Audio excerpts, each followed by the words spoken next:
नमस्कार, स्वागत है आपका न्यूज आवर में और मैं हूं आपके साथ नवजीत कौर। लोकसभा चुनाव में बीजेपी ने छत्तीसगढ़ में 11 में से 10 सीटों पर कब्जा किया।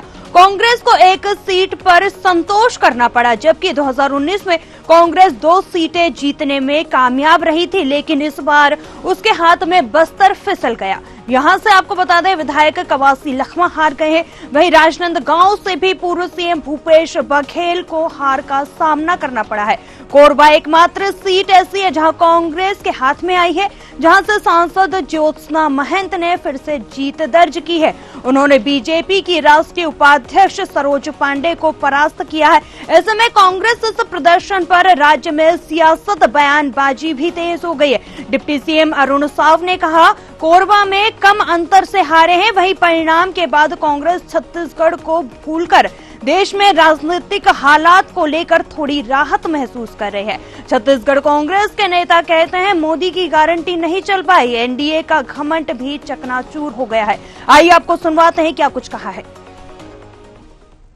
लोकसभा के जो चुनाव परिणाम आए हैं, इस परिणाम से वो सारे एग्जिट पोल खारिज हो गए हैं। कांग्रेस की सीटें बढ़ी है और इंडिया गठबंधन मजबूत हुआ है। और जो भाजपा मोदी जी का चेहरा, मोदी की गारंटी और 400 सीटें जीतने का जो दावा कर रहे थे, उनकी हार हुई है। देश की जनता ने मोदी जी के चेहरा को खारिज कर दिया। भारतीय जनता पार्टी के कुशासन के खिलाफ मतदान हुआ है और निश्चित तौर पर कांग्रेस पार्टी इस जनादेश को स्वीकार करती है और हम हमेशा की तरह इस देश के किसान, नौजवान के पक्ष की आवाज उठाएंगे। महंगाई और बेरोजगारी के खिलाफ हम संघर्ष करेंगे। कोरबा में हमारी हार बहुत बड़ी नहीं हुई है, थोड़े ही वोटों से हारे हैं, पर बड़ी हार तो छत्तीसगढ़ में कांग्रेस पार्टी की हुई है, जो उनके सभी के सभी बड़े नेता इस चुनाव में पराजित हुए। और जबकि कांग्रेस ने अपने सारे बड़े नेताओं को चुनाव के मैदान में उतारा था, सब के सब जनता के द्वारा नकारे गए। प्रदेश के पूर्व मुख्यमंत्री न केवल स्वयं चुनाव हारे, उनके गृह लोकसभा क्षेत्र में भी पार्टी को करारी हार 4.5 लाख वोटों से हुई है।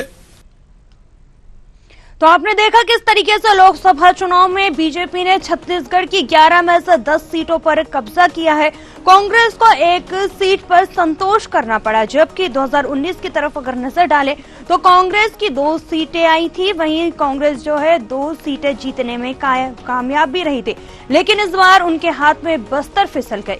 यहां से विधायक कवासी लखमा हार गए हैं। वहीं राजनांदगांव में भी पूर्व सीएम भूपेश बघेल को भी हार का सामना करना पड़ा और कोरबा एकमात्र सीट जो है कांग्रेस के हाथ आई है, जहां से आपको बता दें कि सांसद ज्योत्सना महंत ने फिर से जीत दर्ज की है। उन्होंने बीजेपी के राष्ट्रीय उपाध्यक्ष सरोज पांडे को परास्त किया है।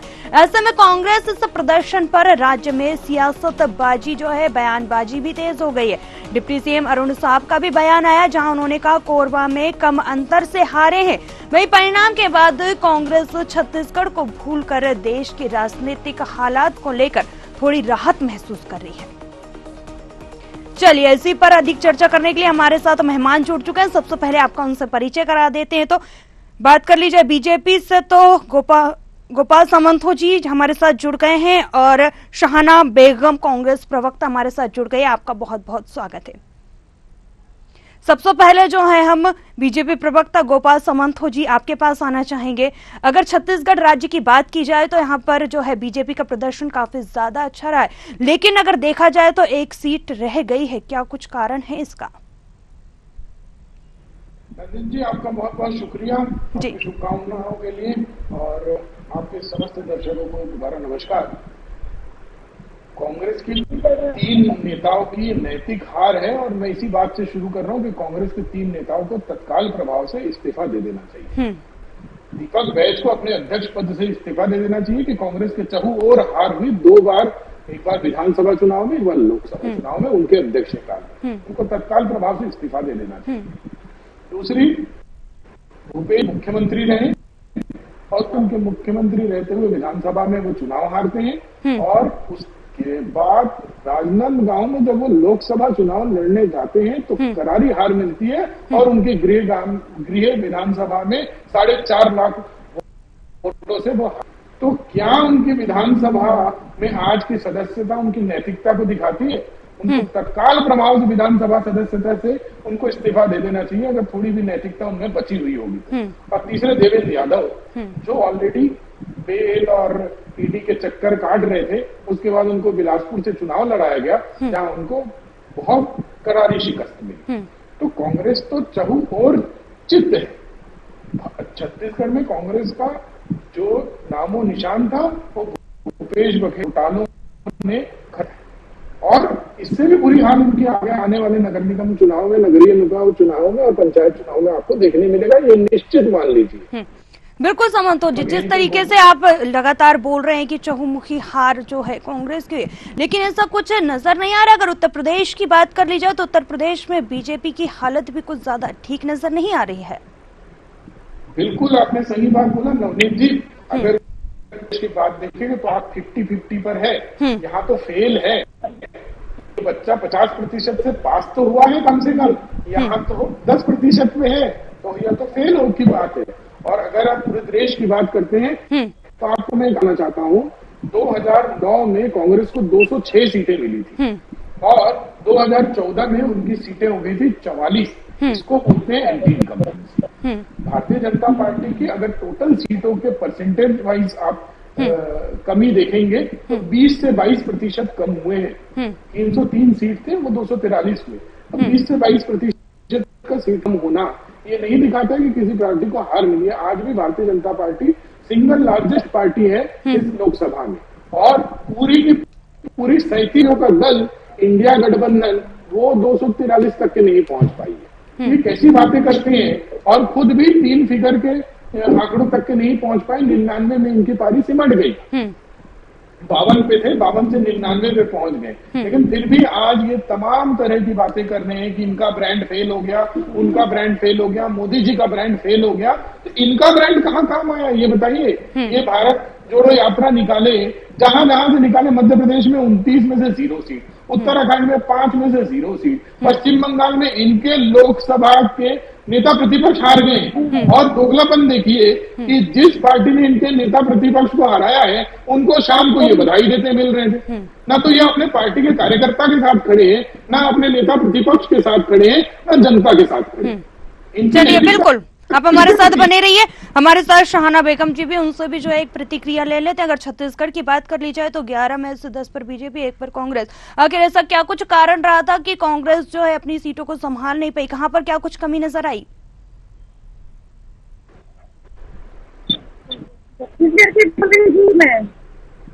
जी शाहाना जी, आपसे ही बात करें, आप तक आवाज पहुंच रही है? चलिए, आपसे संपर्क नहीं हो पा रहा है। गोपाल सामंतो जी, आपके पास आएंगे वापस। तो जिस तरीके से उत्तर प्रदेश की बात हो रही थी, जहां पर जो है बात कर ली जाए तो बीजेपी का कुछ खास वहां पर प्रदर्शन नहीं रहा था, लेकिन वहीं पर जो है विपक्ष भी लगातार आरोप लगाता हुआ नजर आ रहा है कि इस बार मोदी की गारंटी कुछ खास नजर नहीं आई है जमीनी स्तर पर। क्या कहेंगे इसे लेके? विपक्ष को तो विकास भी नहीं दिखता है। विपक्ष को तो लोगों के जनहित में होने वाले कार्य भी नहीं दिखते। विपक्ष को तो 2 बार मोदी जी की सरकार रही, वो भी नहीं दिखता था। और आज देश में पहली बार एक गरीब का बेटा लगातार तीसरी बार प्रधानमंत्री बनने जा रहा है। तो विपक्ष को ये बात जरूर खटकती होगी, क्योंकि कांग्रेस को राजशाही का आदत है। कांग्रेस में पता है कि दादाजी रहे, परदादाजी, दादी दादा रहे और पिताजी प्रधानमंत्री रहे, तो हमारा बनना तय। भले उनको 99 सीट मिले तो भी वो सरकार बनाने के सपने देख रहे। क्या हालत देखिए उनकी, 138 सीट थी उनके 2004 में, तब भी वो सरकार बनाए। 128 सीट भाजपा की थी, लेकिन भाजपा ने दावा नहीं प्रस्तुत किया। और आज वो एनडीए को तोड़ने में लगे हुए हैं और एनडीए के घटक दलों के रहे हैं। मीडिया में बोल रहे हैं कि हम इनसे बात करेंगे, हम इनसे प्रयास करेंगे, तो खुद अपनी नैतिकता और सोचते हैं कि घर में दरार डाल के उनके बल पर आपके माध्यम से तक के जाता हूं कि हर कांग्रेस की इस लाने की आगे अंदर होने वाले नैतिक पतन को जानती है और एनडीए का हर दल मोदी जी पर सकता है कि लड़ा गया है और मोदी तीसरे बार प्रधानमंत्री बन रहे हैं, इसमें कोई संशय की बात नहीं है। और जनता ने जो मैंडेट दिया है वो मैंडेट भी कहीं ना कहीं यही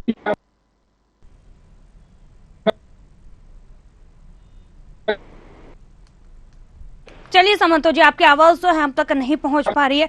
तो जिस तरीके से हम यहाँ पर बात कर रहे हैं छत्तीसगढ़ राज्य की, यहाँ पर आप देख सकते हैं 11 में से 10 सीटों पर बीजेपी का कब्जा जो है नजर आ रहा है। बीजेपी ने अपना कब्जा जमा लिया है, लेकिन एक सीट रह गई है, इसी पर जो है हम चर्चा कर रहे हैं। उसी के साथ अगर पूरे देश की बात कर ली जाए तो आपको बता दें मध्य प्रदेश में जो हालात नजर आ रहे हैं, बीजेपी ने 29 की 29 सीटें निकाली थी और जिस तरीके से अभी समंतो जी बता रहे थे कि राहुल गांधी की जो ये यात्रा निकाली गई थी, इस यात्रा का काफी असर देखा नहीं गया वहां। अगर उत्तराखंड की बात कर ली जाए, उत्तराखंड में भी 5 सीटों पर बीजेपी का दबदबा नजर आया है, लेकिन उत्तर प्रदेश में इतना कुछ खास नजर देखने को नहीं आया बीजेपी का प्रदर्शन।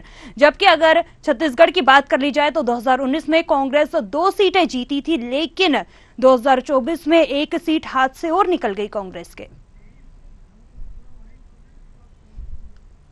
अगर बात कर ली जाए तो आपको बता दें कि 2023 में विधानसभा चुनाव कांग्रेस हारी थी और 2024 में लोकसभा चुनाव में भी कांग्रेस को हार का मुंह देखना पड़ा है।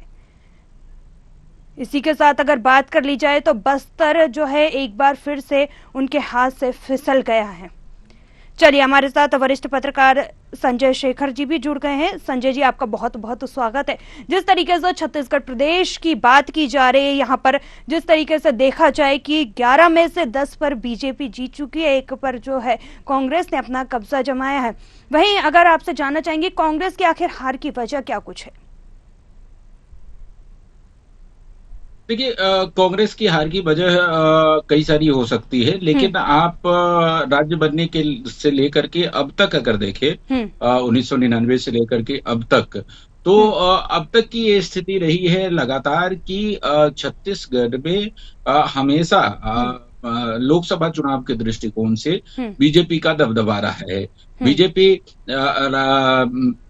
राज्य बनने की पृष्ठभूमि में भी छत्तीसगढ़ में बीजेपी की जीत थी। राज्य बनने से पहले जो चुनाव हुए थे उसमें अटल बिहारी वाजपेयी तत्कालीन बीजेपी के नेता और वो आकर के छत्तीसगढ़ में बोले थे, तब अविभाजित मध्य प्रदेश था, और आकर के उन्होंने कहा था कि आप हमको 11 की 11 सीटें जिता करके दीजिए, हम आपको छत्तीसगढ़ राज्य बना करके देंगे। हालांकि 11 सीटें नहीं जीत पाई भारतीय जनता पार्टी, लेकिन उसके बावजूद 9-10 सीटें हमेशा जीतती रही है। और उस समय भी इसी तरह की स्थिति बनी, जिसके बाद अटल बिहारी वाजपेयी ने अपना वादा निभाया और छत्तीसगढ़ राज्य को अलग किया। तो इसकी पृष्ठभूमि में भी छत्तीसगढ़ में भारतीय जनता पार्टी की जीत रही है, छत्तीसगढ़ बनने की पृष्ठभूमि में। और तब से लगातार जितने भी चुनाव हुए हैं उन तमाम चुनावों में भारतीय जनता पार्टी हमेशा 9 सीट जीतती रही है। 9 सीट 10 सीट इस तरह से रहा है। तो बीजेपी का बहुत ही मजबूत गढ़ है हमेशा से ही। और जहां तक कांग्रेस का सवाल है तो कांग्रेस की कई सारी बातें हैं जिससे इस चुनाव में विशेष तौर पे अगर हम फोकस करके केवल 2 सीट की बात करें कि 2 सीट पर कब्जा क्यों नहीं बरकरार रख पाई, तो उसके कई सारे कारण हैं। एक तो जो पिछले 5 साल में जिस तरीके से सरकार ने यहाँ पर काम किया और विशेष तौर पे भ्रष्टाचार के जिस तरीके से आरोप लगे, वो एक बड़ा मुद्दा रहा। दूसरा, भारतीय कांग्रेस पार्टी भारतीय जनता पार्टी के खिलाफ जिस तरीके से संसाधनों से लैस होकर के एकजुटता के साथ पूरी ताकत के साथ चुनाव लड़े, वो भी स्थिति मोटे तौर पे बन नहीं पाई।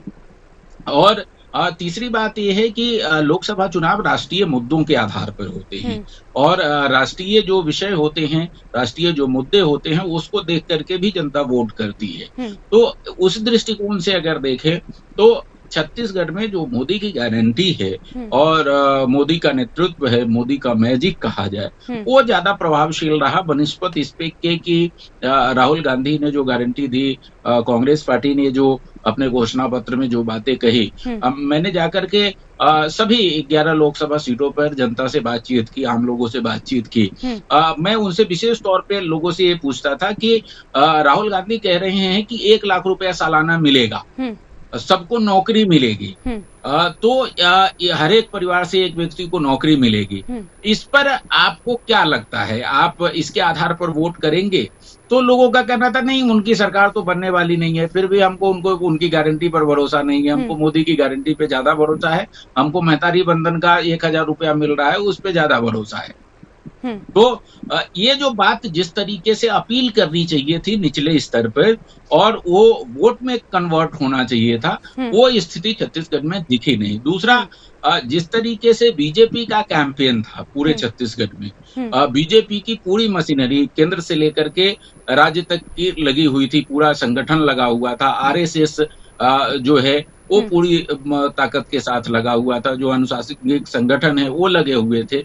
उस तरीके से नेटवर्क कांग्रेस पार्टी का नहीं है। हालांकि एक चीज चिंता की बात, अभी सामंतो भाई बैठे हुए हैं, बीजेपी के लिए एक चिंता का विषय होना ये चाहिए कि आप कम से कम 5 से 6 सीटें ऐसी है जहां पर 4-5 सीटें तो ऐसी है जहां पर जीत का अंतर करीब 50,000 के आसपास का है। लोकसभा में 50,000 का जीत का अंतर बहुत ज्यादा नहीं होगा, और एक सीट का अंकेट तो आप देख रहे हैं कि 2000 का भी अंतर नहीं है। तो ये चिंता का सबब है कि आने वाले दिनों में भारतीय जनता पार्टी अपनी स्थिति कैसे मजबूत करेगी कि कांग्रेस को मौका न मिले। क्योंकि अगर एक गैप है, चाहे बस्तर में ही देखिए, बस्तर में करीब 50,000 का गैप है। 50,000 का गैप बहुत बड़ा गैप नहीं होता है लोकसभा चुनाव के दृष्टिकोण से। उसको कांग्रेस पार्टी अगर बहुत अच्छे से चाहे तो पाट सकती है। तो भारतीय जनता पार्टी को वहां मेहनत करनी पड़ेगी। राजनांदगांव सीट की बात करें, राजनांदगांव सीट पर वही स्थिति है, राजनांदगांव पर भी 50,000 का अंतर नहीं है। जबकि पिछले विधानसभा चुनाव में आपने देखा कि कवर्धा से भारी मतों के साथ जो है अंतर और जीत का अंतर था, लेकिन लोकसभा चुनाव में केवल 50,000 का अंतर भी नहीं। इस चीज को कहीं ना कहीं देखने की जरूरत पड़ेगी भारतीय जनता पार्टी को, और भारतीय जनता पार्टी के लिए ये चिंतन का विषय होना चाहिए कि जैसे रायपुर में 5 लाख से ज्यादा की लीड है, बिलासपुर में लीड है, रायगढ़ में लीड है, तो दुर्ग में लीड है, तो उस तरह की लीड बाकी जगह क्यों नहीं आई? वो जो अंतर है उसको देखने वाली बात होगी। लेकिन कांग्रेस की जहां तक सवाल है, कांग्रेस को संगठनात्मक रूप से मजबूत करना पड़ेगा। संगठनात्मक रूप से, अब देखिए जो अध्यक्ष है जिनको चुनाव लड़ाना था उन्हीं की टिकट काट दी गई, तो जाहिर सी बात है कि एक निराशा कम से कम अंदर से तो होती ही है कि अध्यक्ष की टिकट काट दी गई तो किस तरीके से। ठीक है, भूपेश बघेल अपना राजनांदगांव में चुनाव लड़ रहे थे, तो जो संगठनात्मक दृष्टिकोण से, दूसरा संसाधनों की बहुत कमी थी। दीपक वैद्य से कई बार हमारी बातचीत हुई, कई कैंडिडेट से बातचीत हुई, वो संसाधनों को लेकर के बहुत परेशान थे। संसाधन राष्ट्रीय स्तर से उनको नहीं मिल पा रहा था उस तरीके से। तो इन सारी कमियों को दूर अगर किया जाए तो कई सीट ऐसी है, जैसा कि मैंने बताया कि करीब 5 सीट ऐसी है जहां पर 50,000 के आसपास की लीड है, और कांकेर तो बहुत 2000 की। तो ये इन सीटों पर अगर कांग्रेस पार्टी और ज्यादा मेहनत की होती, संसाधनों से अगर लैस हुए होते, जैसे सरगुजा की सीट है, सरगुजा की सीट जो कि हमेशा से बीजेपी का गढ़ रहा है, लेकिन इस बार अंतर करीब 50,000 के आसपास का है। तो वो चिंता का सबब होना चाहिए कि सरगुजा जैसे गढ़ में इस तरह की स्थिति क्यों हुई। एक बार फिर आपके पास आएंगे, हमारे साथ कांग्रेस प्रवक्ता अभी जो है डॉक्टर शिल्पा देवांगन जी भी जुड़ चुके हैं। आपका बहुत स्वागत है न्यूज आवर में। वहीं अगर देखा जाए छत्तीसगढ़ में 11 में से 10 पर बीजेपी, 1 पर कांग्रेस, चिंताजनक भी है ये। और इसी के साथ क्या कुछ कमी रह गई थी? अगर देखा जाए 2023 में तो कांग्रेस को वहाँ पे विधानसभा चुनाव में का हार देखना पड़ा था, लोकसभा चुनाव में भी यही कुछ स्थितियां हैं। पूर्व सीएम भूपेश बघेल की बात करें तो वो अपनी सीट भी नहीं बचा पाए, क्या कुछ कारण है? देखिए नमस्कार। देखिए आज जो परिणाम आए हैं, निश्चित रूप से जनता ने जो आदेश दिया है उस जनादेश का हम स्वागत करते हैं, और निश्चित रूप से जो भी कमियां रह गई होंगी उन्हें हम अच्छे से मंथन करके, चिंतन करके हम आगे उसको दुरुस्त करने की कोशिश करेंगे। हम जानते ही है कि कांग्रेस की नीतियां, जैसे भूपेश सरकार ने इतनी उत्कृष्ट नीतियां थी कि छत्तीसगढ़ एक मॉडल के रूप में उभर कर सामने आया था, उजागर हुआ था। तो इस तरीके से सफलतापूर्वक कार्यकाल होने के बावजूद भी जिस तरीके से विधानसभा में हार का सामना करना पड़ा, उसका एक बहुत बड़ा कारण यह भी हो सकता है कि हम अपनी नीति और योजनाओं को प्रत्येक जनता के प्रत्येक स्तर पर नहीं पहुंचा पाए होंगे।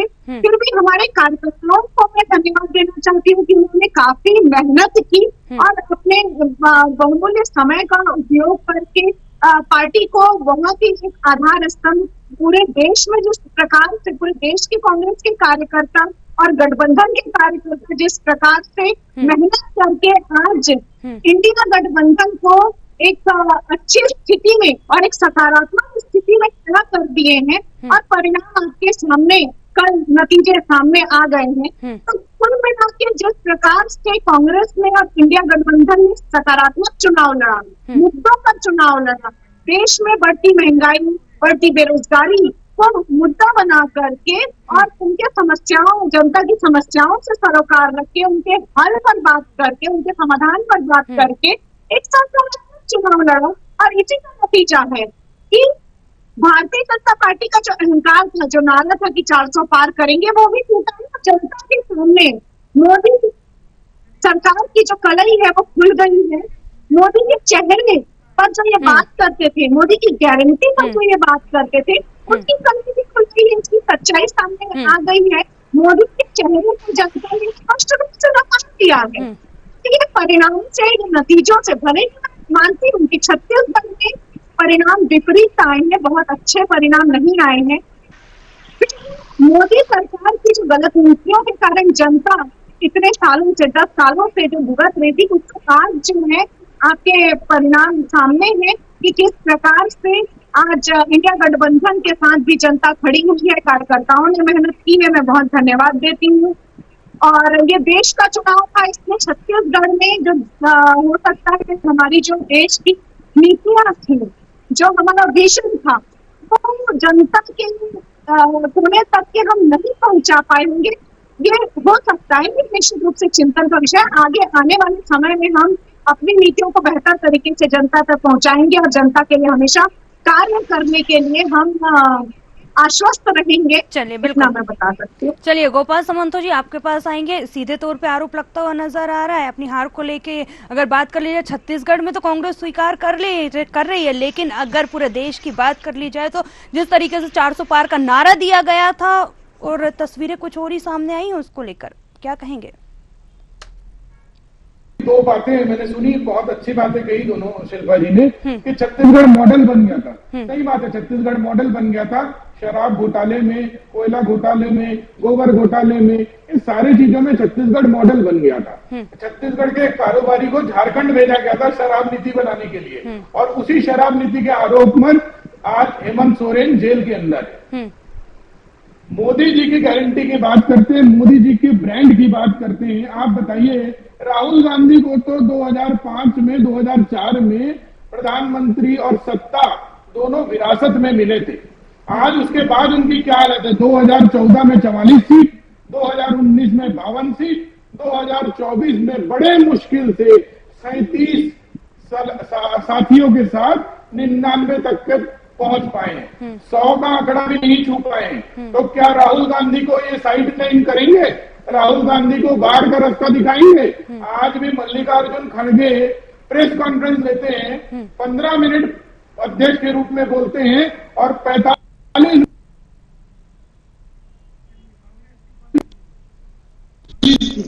मिनट राहुल गांधी बोलते हैं। तो कैसी बातें करते हैं ये कि एक फेलियर मॉडल, एक ट्यूबलाइट, बार बार जिसका चौक चेंज करना पड़ता है और उसके बाद भी ट्यूबलाइट नहीं जलता है, उसी ट्यूबलाइट पे वो काम करे जा रहे हैं। और मोदी जी की ब्रांड पे बात कर रहे हैं।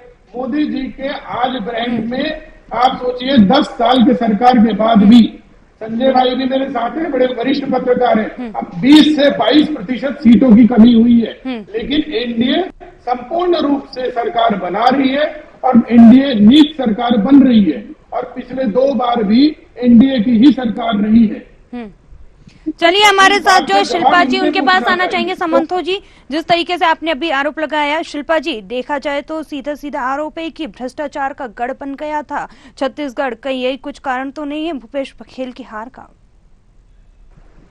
देखिए, आरोप प्रत्यारोप की राजनीति करना भारतीय जनता पार्टी का एक चरित्र रहा है और सभी लालच में सत्ता को प्राप्त करने के लिए ये इन जरूरी बातें और झूठे आरोप प्रत्यारोप की राजनीति जरूर करते हैं। ये मुद्दों पर बात नहीं करते हैं। इस बार लोकसभा के चुनाव में भी आप देखेंगे उन्होंने पूरी कोशिश की देश में विपक्षी दलों को और जनता को मुद्दों से हटाने के लिए, परंतु ये कोशिश में नाकाम रही और इसीलिए जनता ने इन पर भरोसा नहीं किया। भरोसा किया इंडिया गठबंधन ने हमें किया। क्यों? क्योंकि इंडिया गठबंधन ने हमारे नेता राहुल गांधी जी समेत समस्त विपक्षी नेताओं ने जनता की मूल समस्याओं पर बात की, जनता के मूल मुद्दों पर बात की और निश्चित रूप से इतनी जो सीटें आशीर्वाद के रूप में जनता ने दिया है, एक मजबूत स्थिति में लाकर इंडिया गठबंधन को खड़ा कर दिया है। चलिए बिल्कुल। तो भ्रष्टाचार के झूठे आरोप लगाकर जिस प्रकार से विधानसभा में इन्होंने अपनी सीटें हासिल की, सत्ता हासिल की, तो ये उनका इसकी पुरानी आदत है।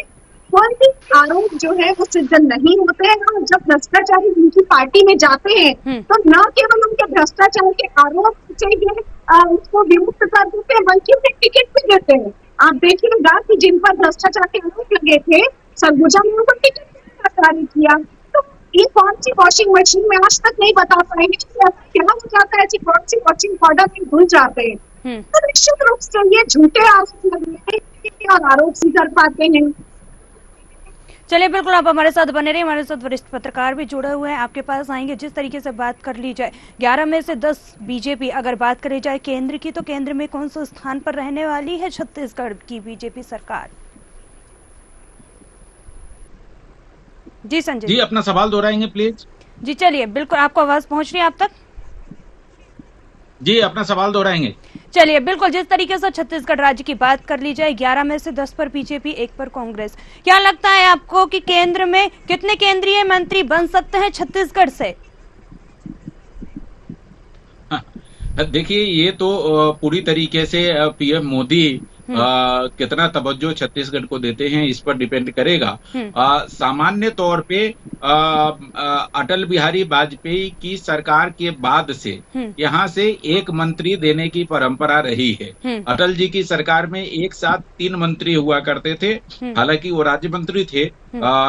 एक साथ रमेश बैस थे, डॉक्टर रमन सिंह थे और दिलीप सिंह जुदेव थे, स्वर्गीय दिलीप सिंह जुदेव। लेकिन उसके बाद से चाहे कांग्रेस की सरकार रही हो या बीजेपी की सरकार हो, एक मंत्री को यहाँ से राज्य मंत्री की जगह मिलती रही है। अब देखने वाली बात होगी कि इस बार हालांकि सीनियर अगर लोगों की बात की जाए तो 2 सांसद रिपीट हुए हैं। एक विजय बघेल हैं जो कि दुर्ग से रिपीट हुए हैं और दूसरा राजनांदगांव से संतोष पांडे। तीसरा बृजमोहन अग्रवाल जो है वो बहुत सीनियर भारतीय जनता पार्टी के नेता है। लगातार अविभाजित मध्य प्रदेश में मंत्री थे, छत्तीसगढ़ में मंत्री थे, अभी भी यहाँ पर मंत्री हैं, वो जा रहे हैं वहां। और दूसरी बात ये रही है कि देश में जो अत्यधिक मार्जिन से जीतने वाली देश की 10 लोकसभा सीटों को अगर आप गिनेंगे तो उसमें से एक बृजमोहन अग्रवाल भी हैं और वो 5 लाख से ज्यादा मतों के साथ जीत करके लोकसभा पहुंच रहे हैं। तो उम्मीद की जानी चाहिए कि इस बार कम से कम एक कैबिनेट मंत्री और एक राज्य मंत्री छत्तीसगढ़ को मिले। लेकिन ये सीधे सीधे डिपेंड करता है कि प्रधानमंत्री कितना तवज्जो छत्तीसगढ़ को देते हैं। और लेकिन उम्मीद की जानी चाहिए कि एक कैबिनेट मंत्री और एक राज्य मंत्री छत्तीसगढ़ को मिले। चलिए बिल्कुल, आप सभी मेहमानों का जुड़ने के लिए बहुत बहुत धन्यवाद। तो जिस तरीके से बात की जा रही थी छत्तीसगढ़ राज्य की, और छत्तीसगढ़ में देखा जाए तो 11 में से 10 पर जो है बीजेपी, 1 पर कांग्रेस, सियासत जो है इसको लेकर भी तेज होती हुई नजर आ रही है। वहीं अगर बात कर लीजिए 2019 में कांग्रेस ने 2 सीटों पर अपना कब्जा किया था, लेकिन इस बार 1 सीट और कांग्रेस के हाथ से निकल गई है। चलिए, तो इस खास कार्यक्रम में फिलहाल इतना ही। मुझे दीजिए इजाजत, आप बने रहिए न्यूज़ आर के साथ। नमस्कार।